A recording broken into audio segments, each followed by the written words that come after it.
And for more on the UAAP Final Four, kasama natin ang UAAP Analyst na si Enzo Flojo. Enzo, welcome back to the score. Alright, pag-usapan natin yung katatapos na Final Four. Short and sweet, walang nakapag-extend. Although I'm sure some thought that either Ateneo or NU had the capability to extend it to a second game. Pero unahin natin yung Ateneo-FEU game na yun. Anong nakita mo? First, we went down the wire. But let's talk about throughout the game. What did you see that Ateneo did well to keep in step, ika nga nakaka-comeback dun sa game na yun? Well, Kiefer had a pretty good shooting game. I think he shot about 10 out of 19 from the field, which is, you know, in terms of percentages, one of his best for the season. No? 25 points, good way to bow out of his UAAP career. Von Pesumal also had a good game with 15 points. The main X factor, of course, was Adrian Wong, who busted out 17 points, 3 big triples in the second half. Dalawang banda. Yeah, calling bank on both. To be able to help Ateneo stay within step of FEU. And naka-lead pa sila by 3 points, 74-71 at the end game, but the end game na. It's just unfortunate that some breaks of the game didn't go their way.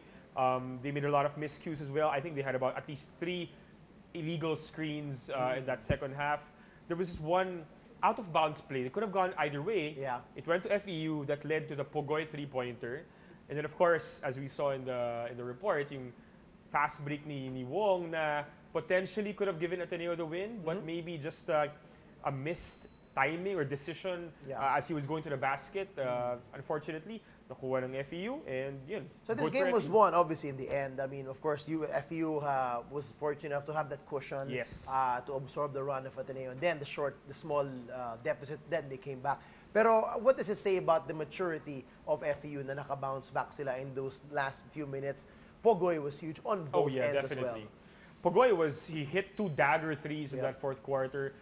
He chased down Adrian Wong, even if Wong looked like he was at least a step ahead of him already in that transition play. So credit to him talaga. And the rest of the FEU team, they play so composed, even in the face of a searing Ateneo run, even when Wong was hitting from everywhere and Kiefer was hitting his shots as well.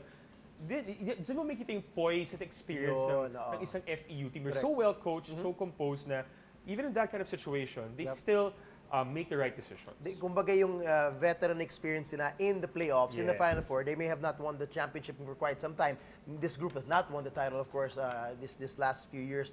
Pero nakita mo yung kanilang maturity in those final moments? Of course.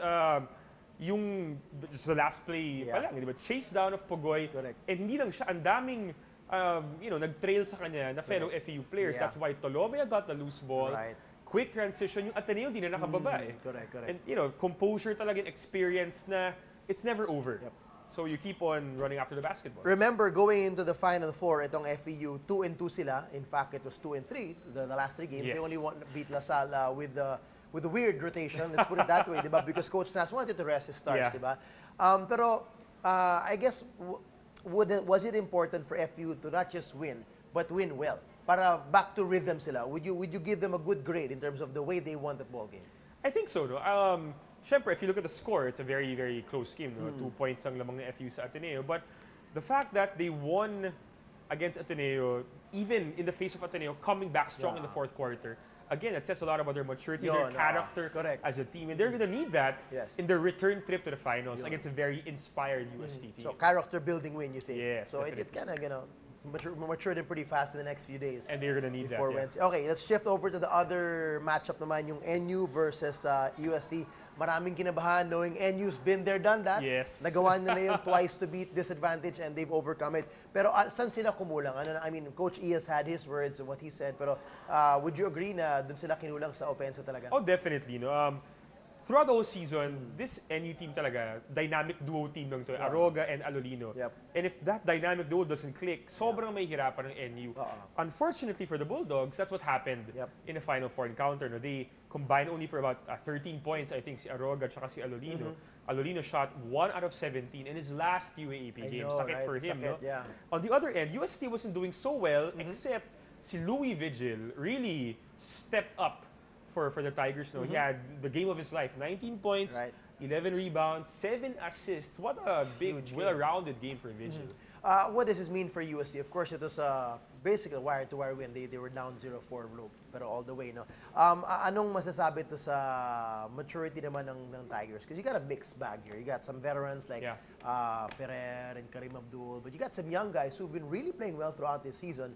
And how does that mesh now papasok sa finals para sa'yo? Well, I think, this UST team is ripe. Okay. Is ripe to really take it up a notch in the finals, give FEU a very good challenge. If not, maybe even win the whole thing. No? Going to the season, I have to be quite honest, I didn't see them playing this way. Okay. Last season, they looked out of sorts with a new coach, and Dakiwag was not playing as well, anywhere near as Although well as he was realized playing he this was injured pala last year, Yun so na. he wasn't 100%. Okay, Oo. so now that he's healthy, He's different playing story. much better. Oo. So they have their big three in Abdul, Ferrer, and Dakiwag all playing really well.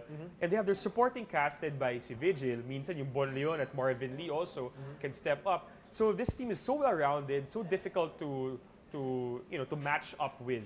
So I think yun yung kailangan paganda ng FEU against the UST. I think UST will throw a lot of looks at FEU, and that could potentially rattle the Tamaraos, which is basically what happened in their first two meetings this season. All right. Well, going back a bit to the way they beat NU, I mean, hindi madaling talunin ng NU. Of course, defensively, they stopped the Stars. Pero how did they do offensively against a tough defensive team?